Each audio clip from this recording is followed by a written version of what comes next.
রাজবাড়ীর গোয়ালন্দে নুরাল পাগলার মাজার ও বাড়িতে তৌহিদি জনতার ব্যানারে ভাঙচুর, অগ্নিসংযোগ, একজন নিহত, নিন্দা অন্তর্বর্তী সরকারের।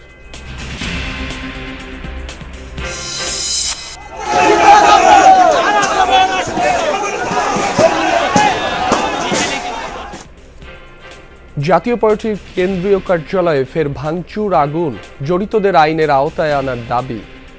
গণ অধিকার পরিষদের এই ধরনের সন্ত্রাসী কার্যকলাপের জন্য সন্ত্রাস বিরোধী আইনে তাদেরকে ব্যান করার দাবি জানাচ্ছি। গভীর উদ্বেগ বিএনপির।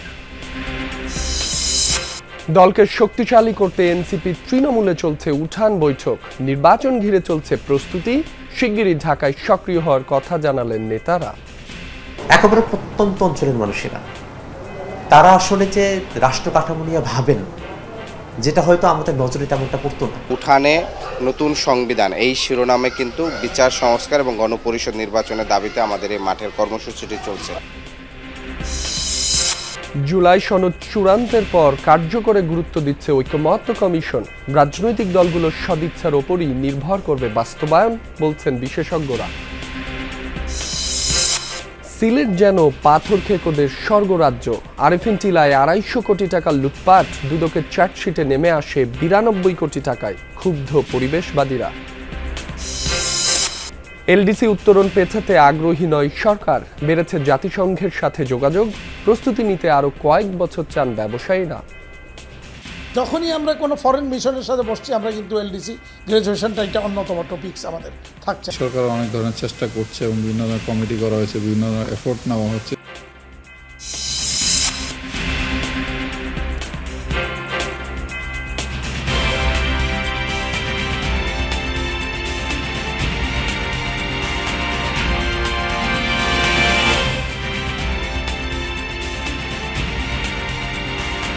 রাজবাড়ীর গোয়ালন্দে নুরাল পাগলার মাজারে হামলা ও আগুন দেওয়ার ঘটনা ঘটেছে।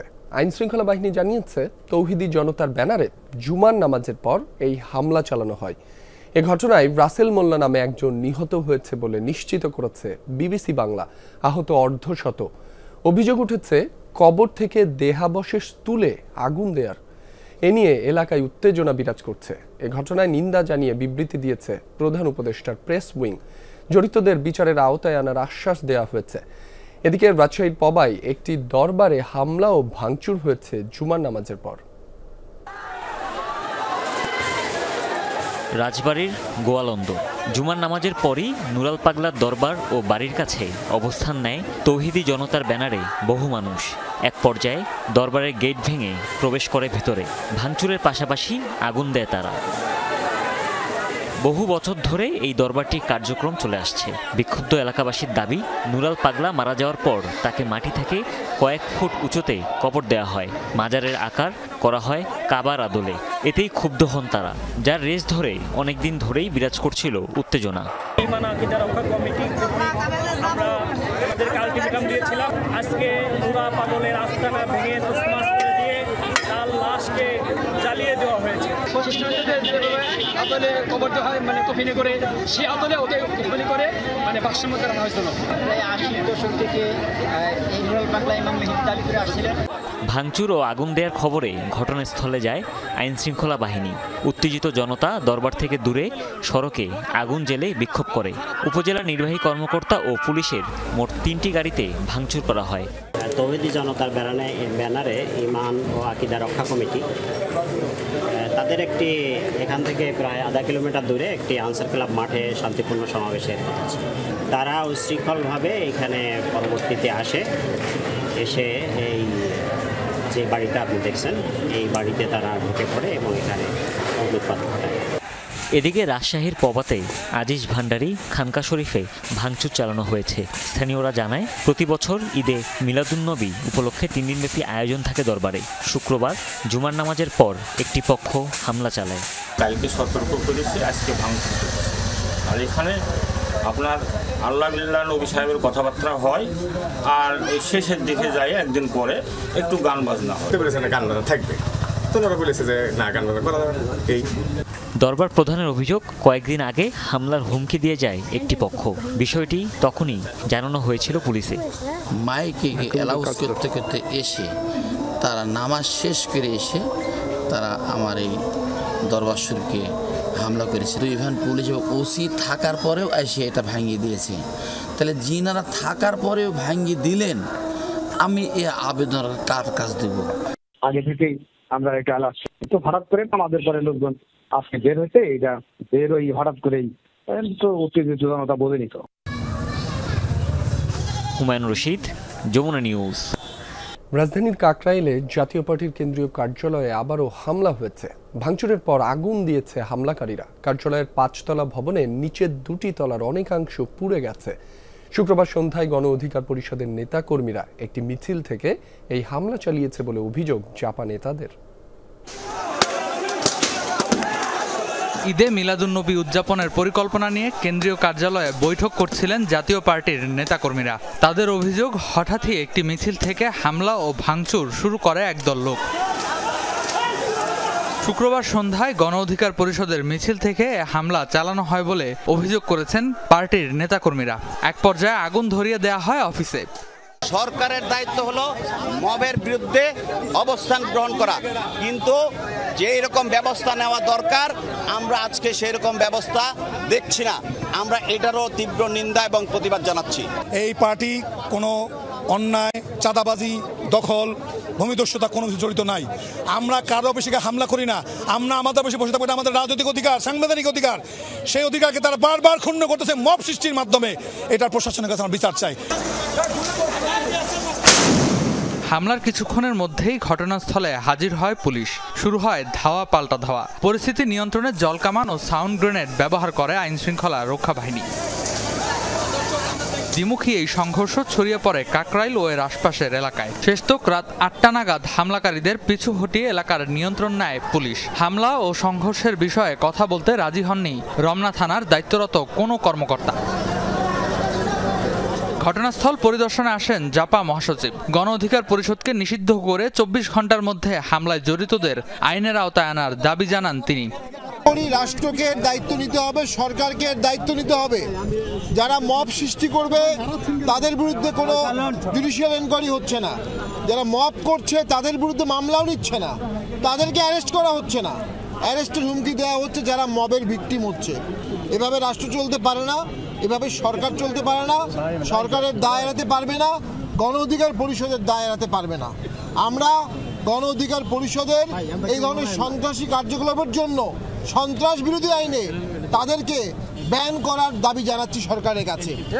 সংঘর্ষের পর থেকেই থমথমে পরিবেশ। অপ্রীতিকর পরিস্থিতি এড়াতে অতিরিক্ত পুলিশ সদস্য মোতায়েন রয়েছে। রেদওয়ান আহমেদ, যমুনা নিউজ, ঢাকা। জাতীয় পার্টির কার্যালয়ে হামলার ঘটনায় গভীর উদ্বেগ প্রকাশ করেছে বিএনপি। এটি গণতন্ত্র ও জুলাই চেতনার সাথে সাংঘর্ষিক বলেও উল্লেখ করেছে দলটি। শুক্রবার রাতে গণমাধ্যমে পাঠানো বিবৃতিতে বিএনপি আরও বলেছে, কোনো রাজনৈতিক দলের সাংগঠনিক তৎপরতা অব্যাহত থাকবে কি না তা নির্ভর করবে জনগণের ইচ্ছা অনিচ্ছার ওপর। হামলা করে কার্যক্রম থামিয়ে দেয়া বহুদলীয় গণতান্ত্রিক নীতির সাথে সামঞ্জস্যপূর্ণ নয়।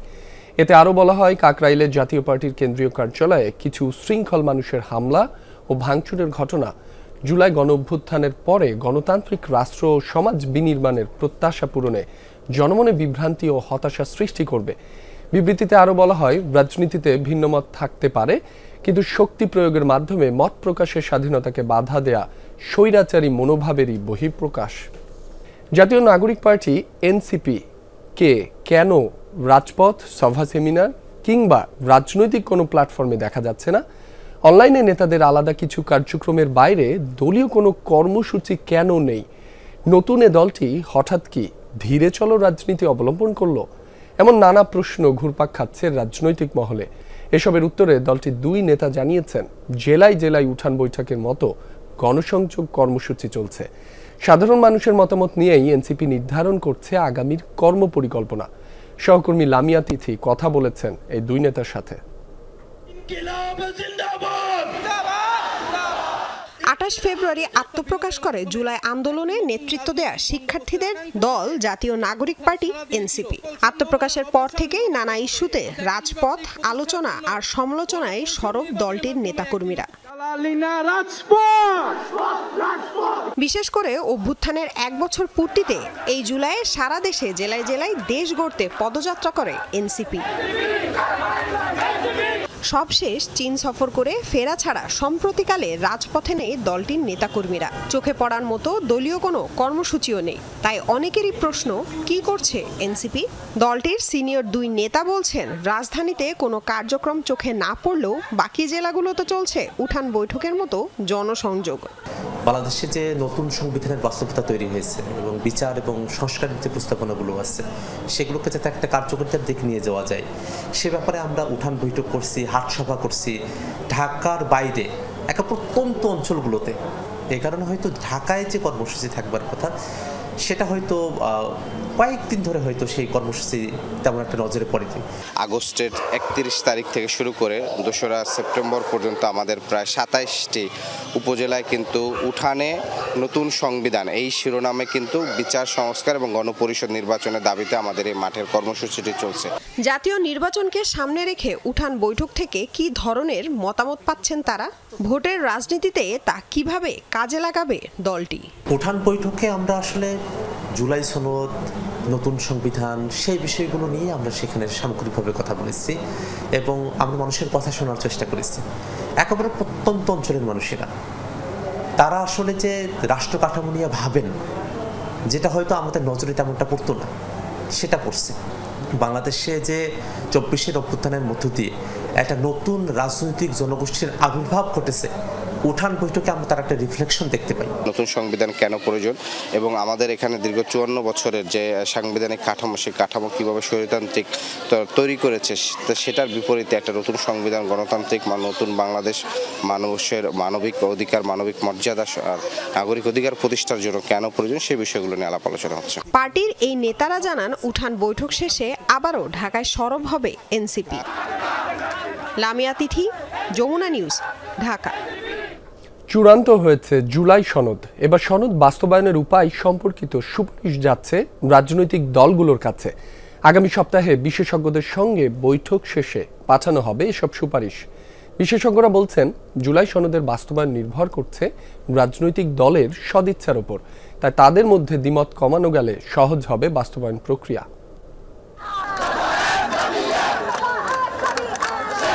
2024 সালের জুলাই আন্দোলনে পতন হয়েছে আওয়ামী লীগ সরকারের। এরপর একটি জনকল্যাণকর রাষ্ট্র বিনির্মাণে জাতীয় সনদের দাবি তোলে আন্দোলনে নেতৃত্ব দানকারী শিক্ষার্থী ও সংগঠন। অবশেষে প্রস্তুত জুলাই সনদ, যা রাষ্ট্রের বিভিন্ন ক্ষেত্রে সংস্কার বাস্তবায়নে ঐক্যমত্যের একটি রাজনৈতিক দলিল। জুলাই সনদে রাষ্ট্রীয় ও সাংবিধানিক স্বীকৃতি পাবে ছাত্র জনতার অভ্যুত্থান। এছাড়া রাষ্ট্র ব্যবস্থায় কি কি সংস্কার করা হবে তার দিক নির্দেশনা থাকছে সনদে। এ নিয়ে সব রাজনৈতিক দলগুলোর সঙ্গে দফায় দফায় বৈঠক হয়েছে। বেশিরভাগ বিষয়ে সব দল একমত হলেও কয়েকটি ইস্যুতে আছে দ্বিমত। যে জুলাই সনদটা আপনি তৈরি করছেন সেই জুলাই সনদটা এক অর্থে তাহলে ফান্ডামেন্টাল পলিটিক্যাল চেঞ্জ, যেটা চেক অ্যান্ড ব্যালেন্স নিশ্চিত করবে, ক্ষমতার ভারসাম্য রক্ষা করার ক্ষেত্রে কাজ করবে, এক্সিকিউটিভ বা নির্বাহী বিভাগ যাতে অতি ক্ষমতাশালী হয়ে না উঠতে পারে সেই জিনিসপত্রগুলো নিশ্চিত করার চেষ্টা করবে। তার মানে হচ্ছে এই জিনিসপত্রগুলো কিন্তু আমাদের সে ঐক্যমত্যের জায়গায় পৌঁছেনি। আগস্ট 5 পরবর্তী সময়ে যেখানে বারবার বলা হচ্ছিল যে এমন একটা রাজনৈতিক ব্যবস্থা তৈরি করা যাতে কর্তৃত্ববাদ বা ফ্যাসিবাদ কোনো ফর্মে ফেরত না আসতে পারে, তাহলে তো সেটা আমরা নিশ্চিত করতে পারছি না। সনদ চূড়ান্ত হলেও বাস্তবায়ন কিভাবে হবে তা নিয়ে আছে বড় প্রশ্ন।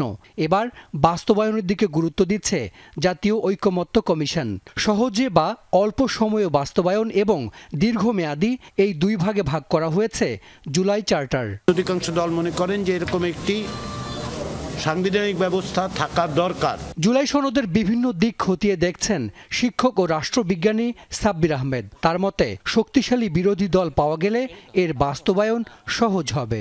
এইটা বাস্তবায়ন তখনই হবে যখন সংসদে একটা শক্তিশালী বিরোধী পক্ষ থাকবে। সেটা একটা দলও হইতে পারে, কয়েকটা দলও হইতে পারে। কিন্তু বিরোধী দলগুলো যদি একযোগে সরকারি দলের উপরে প্রচণ্ড প্রেশার ক্রিয়েট করে যে আপনারা যে ওয়াদা করেছিলেন সেই ওয়াদা রাখতেই হবে আপনাদেরকে, তখন সম্ভাবনা দুয়ার আরও খুলবে বলে আমি মনে করি। আগামী সপ্তাহে জুলাই সনদ নিয়ে আবারও বৈঠকে বসবে জাতীয় ঐকমত্য কমিশন। হাসান মিসবাহ, যমুনা নিউজ, ঢাকা। ঝটিকা মিছিল সহ নাশকতার পরিকল্পনায় জড়িত অভিযোগে কার্যক্রম নিষিদ্ধ আওয়ামী লীগের সাবেক সংসদ সদস্য সহ ৮ নেতাকর্মীকে গ্রেফতার করেছে ডিএমপি। বৃহস্পতিবার রাজধানীর বিভিন্ন এলাকায় অভিযান চালিয়ে তাদের গ্রেফতার করা হয় বলে সংবাদ বিজ্ঞপ্তিতে জানানো হয়েছে। ডিএমপি জানায়, গ্রেফতার নীলফামারী ৩ আসনের সাবেক সংসদ সদস্য সাদ্দাম হোসেন আওয়ামী লীগের ঝটিকা মিছিলের পাশাপাশি নাশকতার পরিকল্পনা ও অর্থের যোগান দিতেন। গোপন তথ্য পেয়ে বৃহস্পতিবার রাতে মোহাম্মদপুর, সবুজবাগ, পান্থপথ, নয়াবাজার, প্রেসক্লাব, মালিবাগ, চৌধুরীপাড়া ও কাকরাইল এলাকা থেকে আসামিদের গ্রেফতার করা হয়। সবার বিরুদ্ধে সুনির্দিষ্ট অভিযোগে বিভিন্ন থানায় মামলা রয়েছে। তারা সংঘবদ্ধ হয়ে দেশকে অস্থিতিশীল করার ষড়যন্ত্রে লিপ্ত। এদিকে শুক্রবার দুপুরে রাজধানীর তেজগাঁও এলাকায় কার্যক্রম নিষিদ্ধ আওয়ামী লীগের ব্যানারে ঝটিকা মিছিল হয়। পবিত্র ঈদে মিলাদুন্নবী সাল্লাল্লাহু আলাইহি ওয়াসাল্লাম আজ 570 খ্রিস্টাব্দের এই দিনে মহানবী হযরত মুহাম্মদ সাল্লাল্লাহু আলাইহি ওয়াসাল্লাম পবিত্র মক্কা নগরীতে জন্মগ্রহণ করেন। 63 বছর বয়সে একই দিনে তিনি ওফাত লাভ করেন। দিবসটি উপলক্ষে যথাযথ মর্যাদা ও ধর্মীয় ভাব গাম্ভীর্যের মধ্য দিয়ে উদযাপিত হচ্ছে। রাজধানী সহ সারা দেশে জশ্নে জুলুস, মিলাদ ও দোয়া মাহফিলের আয়োজন করা হয়েছে। দিবসটি উপলক্ষে ইসলামিক ফাউন্ডেশনের উদ্যোগে বাইতুল মোকাররম জাতীয় মসজিদে পক্ষকালব্যাপী অনুষ্ঠানের আয়োজন করা হয়েছে। এছাড়া সারা দেশে বিভিন্ন কর্মসূচির আয়োজন করেছে ইসলামিক ফাউন্ডেশন।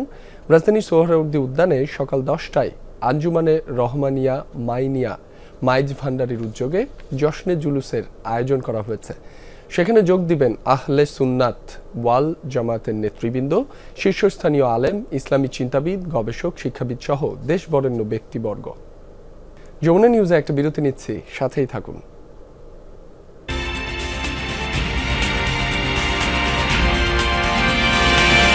কিশোরগঞ্জের করিমগঞ্জ থানার সামনের একটি রেস্তোরাঁয় জমি নিয়ে বিরোধ নিষ্পত্তির সালিশে সংঘর্ষ হয়েছে। এ সময় মজলু মিয়া নামে একজন নিহত হয়েছেন, আহত 3 জন। স্থানীয়রা জানায়, মজলু মিয়ার চাচাতো ভাই বিল্লালের সাথে প্রতিবেশী ইসমাইল হোসেনের বাড়ির সীমানা নিয়ে বিরোধ থানা পুলিশে গড়ায়। এ অবস্থায় তৃতীয় পক্ষের লোকজনের সহযোগিতায় শুক্রবার সন্ধ্যায় করিমগঞ্জ থানার সামনের একটি রেস্তোরাঁয় সালিশি বৈঠকে বসে দুপক্ষ। কথা কাটাকাটির এক পর্যায়ে সংঘর্ষে জড়ায় তারা। এতে মজলু মিয়া সহ 4 জন আহত হন। তাদের হাসপাতালে নেওয়া হলে চিকিৎসক মজলু মিয়াকে মৃত ঘোষণা করে। মুন্সিগঞ্জ সদরের মোল্লাকান্দিতে আধিপত্য বিস্তারকে কেন্দ্র করে 2 গ্রুপের সংঘর্ষে 6 জন গুলিবিদ্ধ হয়েছেন। শুক্রবার সন্ধ্যায় মুন্সিকান্দি এলাকায় এ ঘটনা ঘটে। পুলিশ ও প্রত্যক্ষদর্শীরা জানায়, স্থানীয় উজির আলী ও ইউনিয়ন বিএনপির সভাপতি ওয়াহিদ মোল্লা গ্রুপের মধ্যে পূর্ব বিরোধ ও আধিপত্য নিয়ে সংঘর্ষ বাধে। এ সময় দুপক্ষ ককটেল বিস্ফোরণ ঘটায় ও গুলিবর্ষণ করে।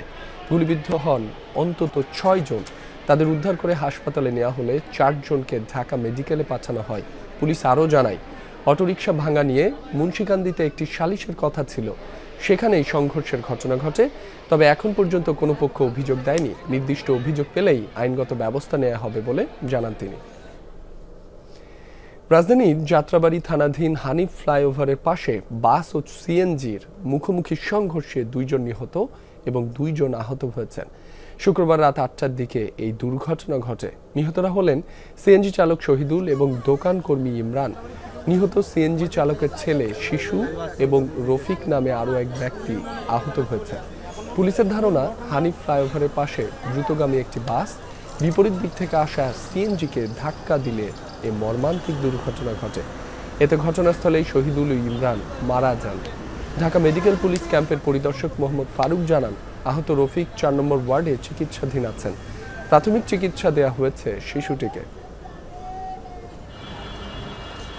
মিস্ত্রিটাকে নিয়ে গেছে, বলা অমুক জায়গাতে একটা গাড়ি নষ্ট হয়েছে, আসো গাড়িটা ঠিক করে দিয়ে আসি, এই বলে ডাকে নিয়ে গেছে। যায় ওখানে গাড়িটা সাইড করছে আর পিছের থেকে গাড়ি এসে মারি দিয়ে দিয়েছে। বাসের সাথে ওই সিএনজি দুটার সংঘর্ষ হয়।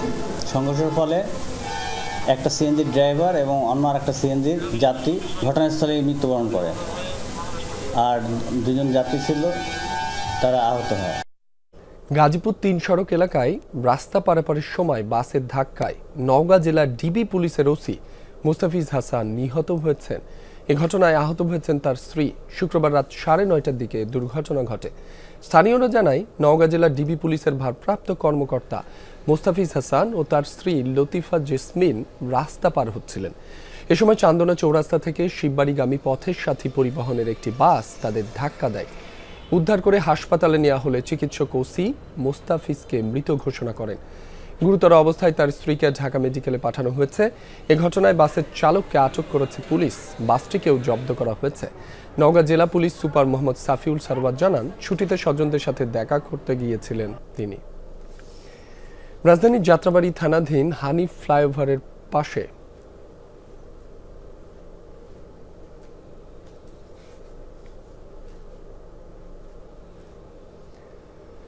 নোয়াখালীর হাতিয়া উপজেলা বিএনপিতে দেখা দিয়েছে বিশৃঙ্খলা। দীর্ঘ আন্দোলন সংগ্রামে না থাকলেও 5 আগস্টের পর নতুন করে সক্রিয়দের দাপটে বিপাকে সাধারণ নেতাকর্মীরা।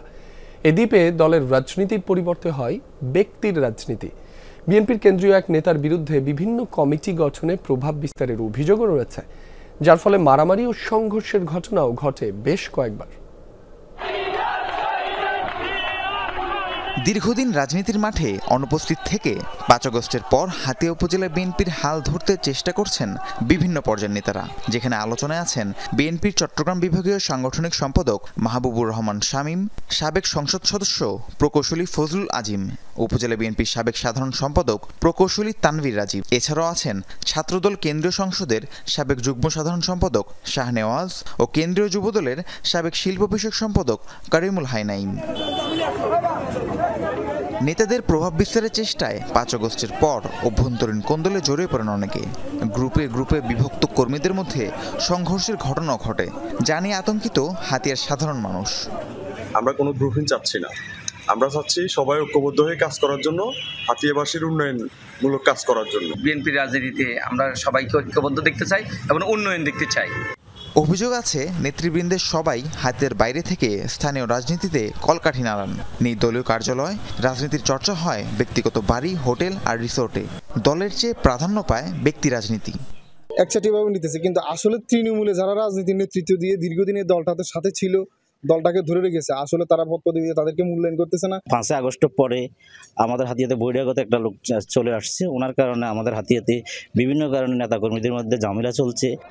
সাম্প্রতিককালে ছাত্রদল ও যুবদলের আহ্বায়ক কমিটির বঞ্চিতদের মাঝে বিরাজ করছে অসন্তোষ। কেন্দ্রীয় সাংগঠনিক সম্পাদক মাহবুবুর রহমান শামীম পছন্দের লোকদের পদায়নে ভূমিকা রেখেছেন।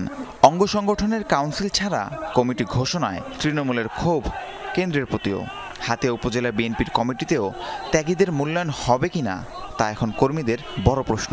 আন্দোলন সংগ্রামে ছিল কিনা ন্যূনতম ওই ক্রাইটেরিয়া মেনটেন না কইরা একটা লিস্ট দিয়ে দেয় কেন্দ্রে বা জেলাতে তাদের নিজস্ব লোকগুলার, ওইটা ওদেরকে এই কমিটি দিয়ে দেয়। যিনি আসে উনি বলতেছে যে আমরা কোনো ভাইয়ের রাজনীতি হবে না, কিন্তু ওই একদিন পর দেখা যায় যে উনি ওনার নামে আবার স্লোগান হচ্ছে।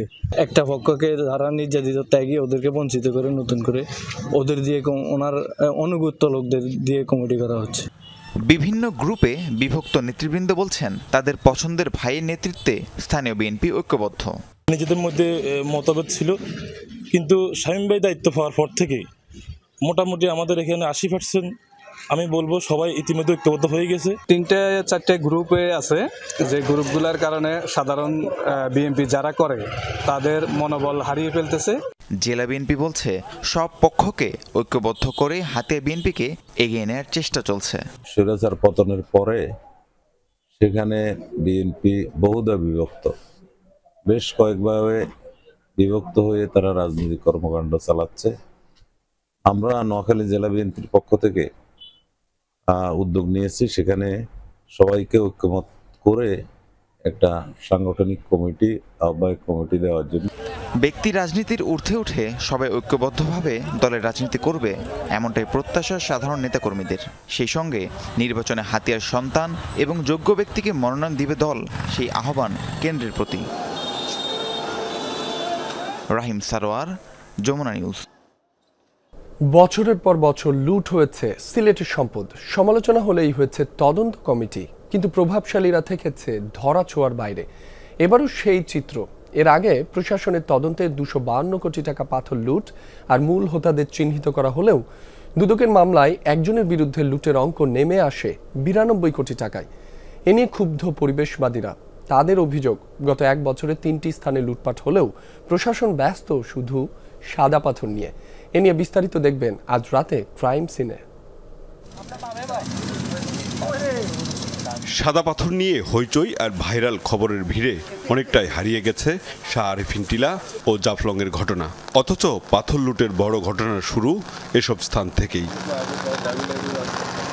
সিলেটের কোম্পানিগঞ্জে শাহ আরিফিন টিলায় ধ্বংসযজ্ঞের পর 2009 সালে 9 সদস্যের তদন্ত কমিটি ইজারাদারের বিরুদ্ধে 252 কোটি টাকার পাথর লুটের প্রমাণ পায়। 2017 সালে জেলা প্রশাসনের তদন্ত কমিটি 47 জনের তালিকা দেয়, চিহ্নিত করে সিন্ডিকেট হোতাদের। 2021 সালে দুর্নীতি দমন কমিশন প্রভাবশালীদের নাম বাদ দিয়ে শুধুমাত্র সবশেষ ইজারাদারকে আসামি দেখিয়ে মামলা করে।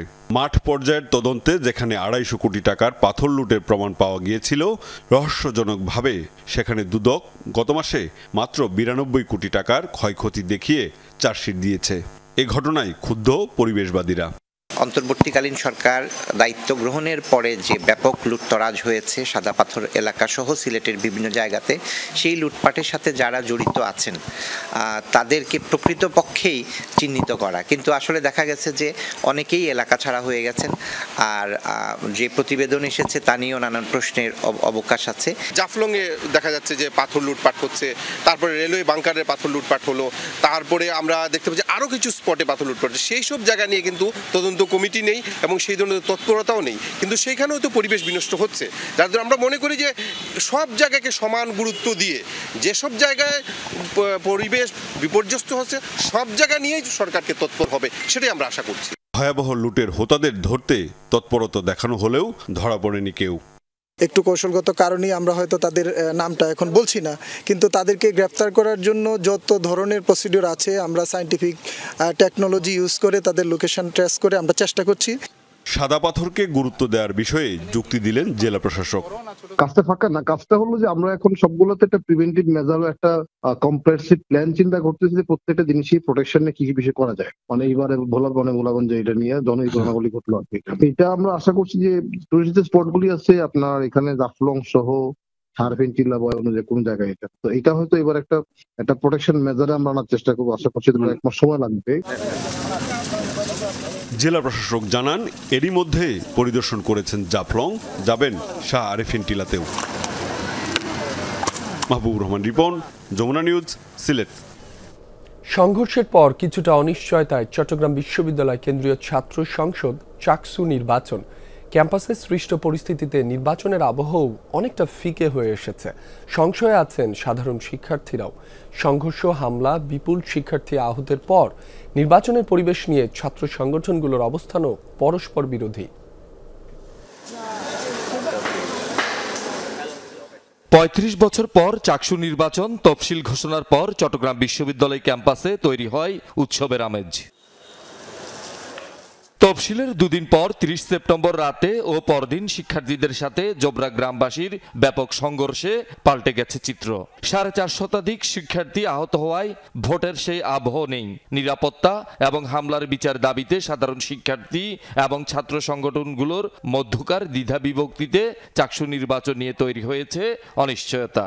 চাকসু নির্বাচনে অবশ্যই এই জায়গা থেকে যেহেতু একটা বড় ধরনের এখানে একটা ঘটনা ঘটে গেছে, অবশ্যই এখানে অনিশ্চয়তা তৈরি হবে। চাকসু পরে হলে আমাদের চলবে, কিন্তু আমরা চাই আগে একটা বিচার, সুষ্ঠু বিচারের তদন্ত, যাতে শিক্ষার্থীদের মধ্যে আবার আগে শিক্ষার পরিবেশ ফিরে আসে। এখানে যে অপ্রত্যাশিত ঘটনাটা ঘটেছে এর কারণে আমাদের শিক্ষার্থীদের এখন মূল দাবি হচ্ছে যারা আহত হয়েছে তাদের চিকিৎসা এবং প্রশাসনের একটা সংস্কার। এখন যদি আমরা জবাবদিহিতা করতে পারি তাহলে চাকসুটা অন্তত আমাদের জন্য আমাদের হবে।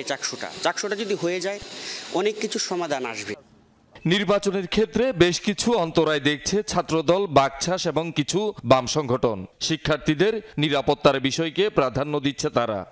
শিক্ষার্থীরা যেখানে অনিরাপদ, শিক্ষার্থীদের নিরাপত্তা যেখানে নেই, সেখানে তো চাকসু মানে এটা পরের প্রশ্ন। আমরা মনে করি আগে শিক্ষার্থীদের নিরাপত্তা নিশ্চিত করতে হবে, তার পরবর্তীতে চাকসু নিয়ে আলাপ হতে পারে। আমরা আসলে চাকসু নিয়ে চিন্তাই করতে পারছি না। আর যদি চাকসু নির্বাচন হয়, এই চাকসু নির্বাচনকে সুষ্ঠু, গ্রহণযোগ্য, শান্তিপূর্ণ করার মতো ক্যাপাবল এই আপনার বর্তমান প্রশাসন আছে কিনা সেটা আমরা সন্দিহান। আমরা চাকসু নির্বাচনের জন্য একটা দায়িত্বশীল প্রশাসন চাই, এমন অর্থ তুচ্ছ প্রশাসন আমরা চাই না, সন্দেহজনক আর কি আমাদের কাছে। তো সেই জায়গা থেকে আমরা অবশ্যই চাকসু চাই, তার আগে আমাদের নিরাপত্তা চাই। তবে সংকট কাটিয়ে ঘোষিত সময়ে নির্বাচনের পক্ষে ছাত্র শিবির এবং কিছু সম্ভাব্য প্রার্থী। তবে ছাত্র শিবির চাই যে কোনো ষড়যন্ত্র প্রশাসন মোকাবেলা করার মাধ্যমে তারা যে তারিখটা নির্ধারণ করেছে সে নির্ধারিত তারিখেই যেন কি চাকসুটা হয়ে যায়। সামনে তো নির্বাচন, জাতীয় নির্বাচন হবে। জাতীয় নির্বাচন হলে তো পরিস্থিতি আর এরকম থাকবে না, কিছুটা চেঞ্জ তো আসবে। তো ওই বিষয়টা মাথায় রেখে আমি চাই যে জাতীয় নির্বাচনের আগেই আমাদের পুরো দেশের সকল ইউনিভার্সিটিগুলোতে ছাত্র সংসদ নির্বাচন হোক। ক্যাম্পাসে অস্থিরতা থাকলেও তফসিল অনুযায়ী 12 অক্টোবর নির্বাচনের প্রস্তুতি নিয়ে এগোচ্ছে কমিশন। বিশ্ববিদ্যালয়ের যে পরিস্থিতি সেটি দেখভালের দায়িত্ব কিন্তু বিশ্ববিদ্যালয় প্রশাসনের বা আইনশৃঙ্খলা বাহিনীর। আমরা তো আসলে সেটার সাথে জড়িত। বিশ্ববিদ্যালয় যত পর্যন্ত আমাদেরকে এই ব্যাপারে কোনো নির্দেশনা না দিবে তত পর্যন্ত আমরা আমাদের লক্ষ্যে স্থির থাকতে হবে। চট্টগ্রাম বিশ্ববিদ্যালয়ে সর্বশেষ চাকসু নির্বাচন হয়েছিল 1990 সালের 8 ফেব্রুয়ারি। Shahidul Sumon, Jamuna news, Chattogram. LDC graduation নিয়ে ধোঁয়াশা কাটছে না। সরকার আগামী বছরই স্বল্পোন্নত দেশের তালিকা থেকে নাম কাটাতে চায়, তবে উল্টো পথে হাঁটছেন ব্যবসায়ীরা। গ্র্যাজুয়েশন পেছাতে যোগাযোগ করছেন বিভিন্ন দেশের রাষ্ট্রদূতদের সাথেও। বলছেন প্রস্তুতি ছাড়া উন্নয়নশীল দেশ হলে বিপদে পড়তে হবে। অন্যদিকে জাতিসংঘে আগের সরকারের জমা দেওয়া তথ্য উপাত্ত খতিয়ে দেখার পরামর্শ অর্থনীতিবিদদের। 60-এর দশক থেকে অর্থনৈতিক ও সামাজিক প্রেক্ষাপট বিবেচনায় সব দেশকে উন্নয়নশীল ও উন্নত দেশে ভাগ করে জাতিসংঘ, আর যারা তার থেকেও পিছিয়ে তাদের বলা হয় স্বল্পোন্নত। এই তালিকা প্রথম হয় 1971 সালে। বাংলাদেশ এলডিসি তালিকা থেকে বের হবার সুপারিশ পায় 4 বছর আগে। কথা ছিল পরে 3 বছর যাচাই করা হবে মাথাপিছু আয়, মানব সম্পদ উন্নয়ন আর অর্থনৈতিক ভঙ্গুরতা সূচক। এই পরীক্ষা উতরে গেলেই হওয়া যাবে উন্নয়নশীল দেশ, যদিও কোভিডের জন্য এলডিসি গ্র্যাজুয়েশনের সময় 2 বছর পিছিয়ে দেওয়া হয়। কিন্তু এখন বেঁকে বসেছেন ব্যবসায়ীরা। দাবি উন্নয়নশীল দেশ হয়ে গেলে হারাবে রপ্তানির বিভিন্ন সুবিধা, মিলবে না সস্তা ঋণ। তাই 2032 সাল পর্যন্ত এলডিসিতেই থাকতে চান তারা। গেল মাসেই সংবাদ সম্মেলন করে জানান মাঝের সময়টাই উৎপাদনশীলতা বৃদ্ধি আর নতুন বাজার তৈরিতে মনোযোগ দেবেন তারা। প্রস্তুতি নেওয়ার সময়টা পাইনি। প্রথমত কোভিড, পরবর্তীতে রাশিয়া যুদ্ধ। তখন তো আমি তো জীবন সংগ্রামে লিপ্ত, আমি তো বেঁচে থাকার সংগ্রামে লিপ্ত। যখনই আমরা কোনো ফরেন মিশনের সাথে বসছি, আমরা কিন্তু এলডিসি গ্র্যাজুয়েশনটা এটা অন্যতম টপিকস আমাদের থাকছে। আমরা সেখানে কিন্তু এই বিষয়গুলি উল্লেখ করছি যে এলডিসি গ্র্যাজুয়েশনে যাওয়ার মতো পরিস্থিতি আমাদের নেই। বাংলাদেশের প্রস্তুতি অবশ্য থেমে নেই। এসডিজি বাস্তবায়ন আর এলডিসি গ্র্যাজুয়েশন নিয়ে এরই মধ্যে যোগাযোগ বেড়েছে জাতিসংঘের সাথে। অর্থনীতি, রাজনীতি ও জলবায়ু পরিস্থিতি নিয়ে ভলান্টারি ন্যাশনাল রিভিউ বা বিপন্নতা প্রতিবেদন জমা দিয়েছে অন্তর্বর্তী সরকার।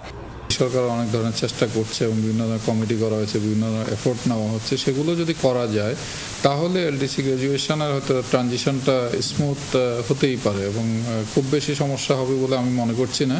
কিন্তু কিছু সমস্যা থাকবে, চ্যালেঞ্জ আছে। সেই চ্যালেঞ্জগুলো মোকাবিলা করার জন্য আসলে গ্র্যাজুয়েশনে যাওয়া দরকার, না হলে কিন্তু কেউ কোনো পদক্ষেপ নিচ্ছে না। এটা হচ্ছে বাস্তবতা। স্বল্পোন্নত দেশের তালিকায় যোগ দেয়া যে কোনো দেশের জন্য ঐচ্ছিক হলেও এর থেকে উত্তরণ বাধ্যতামূলক। কাজেই অর্থনীতির দোহাই দিয়ে বাংলাদেশের পিছিয়ে থাকার সুযোগ নেই বলে মনে করেন অর্থনীতিবিদরা। টেকনিক্যাল অ্যাসেসমেন্টটা তাহলে প্রপারলি করান, যেহেতু দাবি উঠছে ইন্ডিপেন্ডেন্ট এক্সপার্ট দিয়ে আপনি টেকনিক্যাল অ্যাসেসমেন্টটা তাহলে প্রপারলি করান, যেহেতু দাবি উঠছে ইন্ডিপেন্ডেন্ট এক্সপার্ট দিয়ে আপনি প্রপারলি করেন, ট্রান্সপারেন্ট করেন, ব্যবসায়ীদেরকে যুক্ত করেন, রাজনৈতিক নেতাদেরকে যুক্ত করেন এবং তারপর একটা রাজনৈতিক সিদ্ধান্ত ক্যাবিনেটের ভিতরে নিয়ে যদি আবেদন করতে হয় তাহলে সেই আবেদন করার জন্য যান, কিন্তু প্রস্তুতি এটার জন্য আটকে রাখেন না। এলডিসি উত্তরণ পেছাতে সরাসরি জাতিসংঘ সাধারণ পরিষদে আবেদন করতে পারে বাংলাদেশ। সেক্ষেত্রে প্রভাবশালী এক বা একাধিক দেশের সহায়তা লাগবে। এটি না চাইলে জাতিসংঘের ইকোসক কমিটিতে যৌক্তিক কারণ দেখিয়ে চিঠি লিখতে হবে সরকার প্রধানকে। তৌহিদ হোসেন, যমুনা নিউজ, ঢাকা। জামালপুরের সরিষাবাড়িতে ঝিনাই নদীতে নৌকাডুবির ঘটনায় মোর্শেদা নামের এক নারীর মৃত্যু হয়েছে। নিখোঁজ রয়েছে শিশুসহ অন্তত 2 জন। শুক্রবার সন্ধ্যায় উপজেলার ধারাভাষ্য এলাকায় এই ঘটনা ঘটে। ফায়ার সার্ভিস ও স্থানীয়রা জানায় সরিষাবাড়িতে নৌকা বাইচ খেলা শেষে অর্ধশত মানুষ নিয়ে ফেরার পথে ধারাভাষ্য এলাকায় ডুবে যায় নৌকাটি। এ সময় স্থানীয়রা মোর্শেদার মরদেহ উদ্ধার করে। আরও ৩ জনকে উদ্ধার করে হাসপাতালে পাঠানো হয়। নিখোঁজ রয়েছে শিশুসহ 2 জন। তাদের উদ্ধারে সকাল থেকে অভিযান পরিচালনা করছে ডুবরি দল।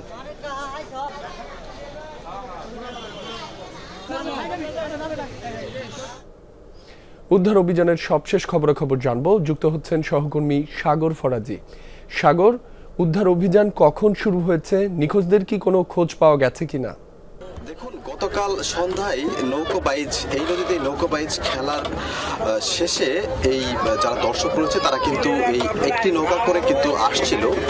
আমরা স্থানীয়দের কাছে জানতে পেরেছি যে নৌকাতে অতিরিক্ত যাত্রী উঠেছিল, সেই কারণে এরকম দুর্ঘটনা ঘটেছে। আর একটি বিষয় লক্ষ্য করেছি যে গতকাল রাতে একজনকে উদ্ধার করেছে স্থানীয়রা। পরবর্তীতে বাকি যারা ডুবে গিয়েছিল তাদেরকে স্থানীয়ভাবে উদ্ধার করে তারপরে হাসপাতালে নিয়ে যাওয়ার পরে চিকিৎসা দেওয়ার পরে প্রাথমিকভাবে তারা সবাই বাড়ি চলে যায়। এখন পর্যন্ত গতকাল রাত পর্যন্ত আমরা শুনেছিলাম যে 3 জন, অর্থাৎ একজনের মরদেহ উদ্ধার করেছে এবং 2 জন নিখোঁজ রয়েছে। কিন্তু সকালে আজকে এসে এখানে আমরা জানতে পেরেছি যে 1 জন নিখোঁজ রয়েছে, শিশু 1 জন নিখোঁজ রয়েছে। আমরা যদি আরো একটু বিস্তারিত জানতে চাই যে এখানে আমাদের সাথে ফায়ার স্টেশনের যে কর্মকর্তা তিনি রয়েছেন, গতকাল থেকে আজকে পর্যন্ত কি ঘটনা? গতকাল নৌকাডুবিতে আমরা সন্ধ্যা 7টার পরে মেসেজ পেয়েছি, 7টার পরে মেসেজ পেয়েছি, কিন্তু রাত্রিবেলায় কাজ করার না থাকে আমরা ভোরে আসছি। ভোরে আসার পরে এখানে আসা পৌঁছি 7:30 দিকে ওইখান থেকে যাতায়াতের যে ব্যবস্থা এখানে সাধারণত ভ্যান ট্যান ই করে পরে এখানে আমরা সকাল 7:20 থেকে। উদ্ধার অভিযানের কি অবস্থা? উদ্ধার অভিযান আমাদের কার্যক্রম চলছে, এখনো কোনো সন্ধান পাওয়া যায়নি, আমরা চেষ্টা চালিয়ে যাচ্ছি। আচ্ছা, যেমনটি শুনছিলেন জামালপুর থেকে একটি ডুবুরি দল এসেছে, সেই ডুবুরি দল এসে কিন্তু উদ্ধার অভিযান চলমান রয়েছে। আমরা খোঁজ খবর রাখছি। এই ছিল আমার কাছে। সাগর, আপনাকে ধন্যবাদ। ঢাকার কোলাহল, যানজট আর ধুলোবালি শহরে একটু খোলা হাওয়া, একটু প্রশান্তি খোঁজে নগরবাসী। সেই তৃষ্ণা মেটাতে উত্তরা দিয়াবাড়ি লেক হয়ে উঠেছে রাজধানীবাসীর অন্যতম গন্তব্য। এখানে গেলেই দেখা মেলে এক টুকরো শান্ত জলের রাজ্য। এই লেক এখন শুধু সৌন্দর্য উপভোগের জন্যই নয়, বরং পানির বুকে রোমাঞ্চ খুঁজে পেতেও এখানে ভিড় করেন নগরবাসী। যানজট আর অট্টালিকার এই নগরীতে বুক ভরে নিঃশ্বাস নেওয়ার সুযোগ নেই খুব একটা। সপ্তাহ জুড়ে কর্মব্যস্ততায় হাঁপিয়ে ওঠা মানুষ খুঁজে ফেরে সবুজের সান্নিধ্য আর মুক্ত হাওয়া। একটু নিরিবিলি সময় কাটাতে আর প্রশান্তি পেতে রাজধানীবাসীর ভরসার স্থান হয়ে উঠেছে উত্তরার দিয়াবাড়ি। ঘুরতে যাওয়া মানুষের বিনোদনের কথা মাথায় রেখে দিয়াবাড়ির লেক ঘিরে রয়েছে নানা আয়োজন। তবে সব বয়সী মানুষের নজর কেড়েছে কায়াকিং। লেকের নির্মল শান্ত পানিতে বিশেষে নৌকায় ঘুরে বেড়ানোর সুযোগ কেউ হাতছাড়া করতে রাজি নয়। পরপর 3 দিনই আমাদের এই যে এখানে উত্তরায় নিয়ে আসছে কায়াকিং করার জন্য, বাট এখানে সিরিয়ালি পাচ্ছি না আমরা। কোলাহলপূর্ণ জায়গায় থেকে একটা গ্রামের ভাইব আছে। কায়াকিংটা করতে খুব ভালো লাগে আমাদের। ফ্রেন্ড থাকলে তো আরো বেশি মজাটা আরো বেশি বেড়ে যায়। We can see the sun in the water, the shadow of the sun, and it looks very poetic. লেকের পানিতে নৌকা ভাসিয়ে হই হুল্লোড়ে দুর্দান্ত সময় কাটাচ্ছেন সব বয়সী মানুষ। সপ্তাহের পুরো ক্লান্তি যেন লেকের জলে ভাসিয়ে দিচ্ছেন সবাই। শিশুদের জন্য রোমাঞ্চকর আর বড়দের জন্য প্রশান্তির এক অভিজ্ঞতা।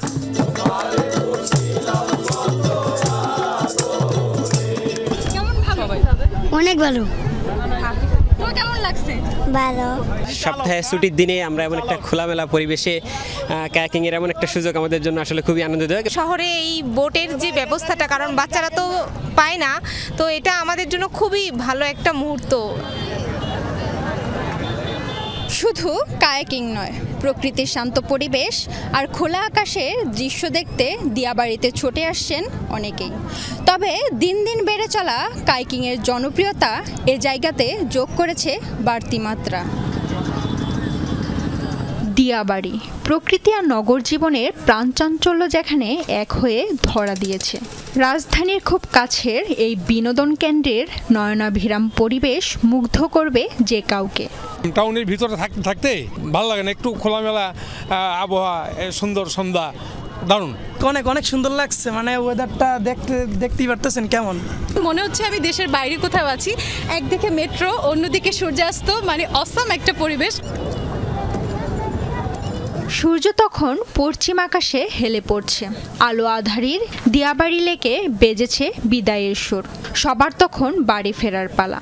তবে রোমাঞ্চকর কাইকিংয়ের অভিজ্ঞতা যেন ভ্রমণ পিপাসুদের বারবার হাতছানি দিয়ে ডাকে। সৌরভী সায়দা, যমুনা নিউজ, ঢাকা। করফাকির অভিযোগে পদত্যাগ করেছেন ব্রিটেনের উপপ্রধানমন্ত্রী অ্যাঞ্জেলা রেইনার। শুক্রবার নিজের বিরুদ্ধে আনা অভিযোগ স্বীকার করে পদত্যাগ করেন তিনি। নতুন বাড়ি কেনার পর প্রায় 40,000 পাউন্ড কর ফাঁকি দিয়েছেন বলে অভিযোগ ছিল তার বিরুদ্ধে। এসব অভিযোগের সম্পূর্ণ দায় স্বীকার করে ব্রিটিশ প্রধানমন্ত্রীকে পদত্যাগপত্র জমা দেন রেইনার। অনুতপ্ত হওয়ার পাশাপাশি মন্ত্রী ও লেবার পার্টির উপনেতা পদ থেকেও সরে দাঁড়ান তিনি। রেইনারের পদত্যাগকে ব্রিটিশ প্রধানমন্ত্রী স্টারমারের জন্য বড় ধাক্কা হিসেবে দেখছেন অনেকেই। সাবেক এই উপপ্রধানমন্ত্রীর স্থানে নিয়োগ পেয়েছেন দেশটির পররাষ্ট্রমন্ত্রী ডেভিড ল্যামি। তবে কি ইউক্রেনের নিরাপত্তা নিশ্চিতে সত্যিই এগিয়ে আসবে পশ্চিমা দেশগুলো? বৃহস্পতিবার ইউক্রেনে 26 দেশ সেনা পাঠাবে এমন প্রতিশ্রুতির কথা জানান ফরাসি প্রেসিডেন্ট ইমানুয়েল ম্যাক্রন। এরপরই এ বিষয়ে শুরু হয়েছে জোর আলোচনা। তবে নিরাপত্তা নিশ্চিতে সুনির্দিষ্ট ব্যাখ্যা না দেওয়ায় সংশয় কাটছে না বিশ্লেষকদের। বলছেন পশ্চিমাদের এই অস্পষ্টতার সুযোগে যুদ্ধ চালিয়ে যেতে চাইছে রাশিয়া। ইউক্রেন রাশিয়া যুদ্ধ দীর্ঘ 3.5 বছরের এ যুদ্ধ বন্ধে একের পর এক বৈঠক করছে পশ্চিমা বিশ্বের দেশগুলো। এসেছে যুদ্ধবিরতির মতো ইউক্রেনের সুরক্ষা নিশ্চিতে 26টি দেশের সেনা মোতায়েনের প্রতিশ্রুতিও। তবে কি ইউক্রেনের শান্তি ফেরাতে সত্যিই এগিয়ে আসবে পশ্চিমারা? বিশ্লেষকদের ধারণা সে পথ এখনো বেশ বন্ধুর। হু উইল ডিফেন্ড ইউরোপ বইয়ের লেখক কেইর গিলেস বলছেন, বারবার বৈঠকের পরও সুনির্দিষ্ট কোনো সিদ্ধান্তে পৌঁছাতে পারেনি এ বিষয়ে তৎপর ইউরোপের দেশগুলো। ফ্রন্টলাইনে এখনো আগের মতোই চলছে তুমুল সংঘর্ষ। ইউক্রেনের নিরাপত্তা ঠিক কিভাবে নিশ্চিত করা হবে তা এখনো স্পষ্ট নয়। এ ধরনের সহায়তার সম্ভাবনা অনেক রকম হতে পারে। রাশিয়ার আক্রমণের ধারাও আগের মতোই রয়েছে। প্রশ্ন হচ্ছে, ইউরোপীয় শক্তিগুলো কি প্রস্তুত ইউক্রেনের সশস্ত্র বাহিনীকে এতটা শক্তিশালী করে তুলতে, নাকি তারা এ প্রতিশ্রুতির মাধ্যমে ইউক্রেনকে আরো বিপদে ফেলবে? এদিকে ইউক্রেনে পশ্চিমা দেশের সেনা মোতায়েন করা হলে মস্কোর জন্য তা বৈধ লক্ষ্যবস্তু হবে বলে হুঁশিয়ারি দিয়েছেন রুশ প্রেসিডেন্ট ভ্লাদিমির পুতিন। এ পরিস্থিতিতে ইউক্রেনে সিকিউরিটি গ্যারান্টির অস্পষ্টতা রাশিয়াকে যুদ্ধ চালিয়ে যাওয়ার সুযোগ করে দিচ্ছে বলে মত বিশেষজ্ঞদের। রাশিয়ার মূল লক্ষ্য ইউক্রেনের ভবিষ্যৎ নিরাপত্তাকে বাধাগ্রস্ত করা। নিরাপত্তা নিশ্চয়তার অস্পষ্টতা রাশিয়াকে সেই সুযোগই করে দিচ্ছে। অনেক পশ্চিমা দেশই যুদ্ধ বন্ধের পর সেনা মোতায়েন করতে চায়। এর মানে হলো এখনই কোনো সিদ্ধান্ত নেওয়ার প্রয়োজন নেই, কারণ রাশিয়া খুব স্পষ্টভাবে দেখিয়ে দিয়েছে যে তারা যুদ্ধ থামাতে মোটেই আগ্রহী নয়। মার্কিন গণমাধ্যম এনবিসি নিউজের প্রতিবেদন বলছে, শান্তি চুক্তি হলে ইউক্রেন রাশিয়ার মধ্যে একটি বাফার জোন তৈরির দিকে ঝুঁকতে পারে যুক্তরাষ্ট্র। সেখানে মোতায়েন করা হতে পারে সৌদি আরব ও বাংলাদেশের মতো এক বা একাধিক ন্যাটো বহির্ভূত দেশ। প্রাণপ্রতিম কুণ্ডু, যমুনা নিউজ। আরও 2 ইসরায়েলি জিম্মির ভিডিও ফুটেজ প্রকাশ করল ফিলিস্তিনি স্বাধীনতাকামী সংগঠন হামাস। শুক্রবার প্রকাশ করা হয় নতুন ভিডিও। গাই গিলবোয়া দালাল এবং অ্যালন ওয়েহেল নামের ওই 2 জিম্মিকে দেখা যায় এতে। 2023 সালের 7 অক্টোবর ইসরায়েলে হামাসের নজিরবিহীন অভিযানের সময় নোভা ফেস্টিভ্যাল থেকে বন্দী হয়েছিলেন তারা। ভিডিওতে কথা বলতে শোনা যায় গিলবোয়া দালালকে। তিনি জানান, গাজা সিটিতে আরও কয়েকজন জিম্মির সাথে আটকে রাখা হয়েছে তাদের, যেখানে হামাস নির্মূলের অজুহাতে অভিযান জোরদার করেছে ইসরায়েলি সেনাবাহিনী। 3.5 মিনিটের ভিডিওতে নিজেদের জীবন নিয়ে শঙ্কার কথা জানান দালাল। বলেন, অঞ্চলটিতে ইসরায়েল ব্যাপক হামলা শুরু করায় যে কোনো সময় প্রাণ হারাতে পারেন জিম্মিরাও। তাদের মুক্ত করতে যথাযথ পদক্ষেপ নেয়ার আকুতি জানান ইসরায়েল সরকারের কাছে। এই ছিল যমুনা নিউজে। এতক্ষণ যারা সাথে ছিলেন সবাইকে ধন্যবাদ।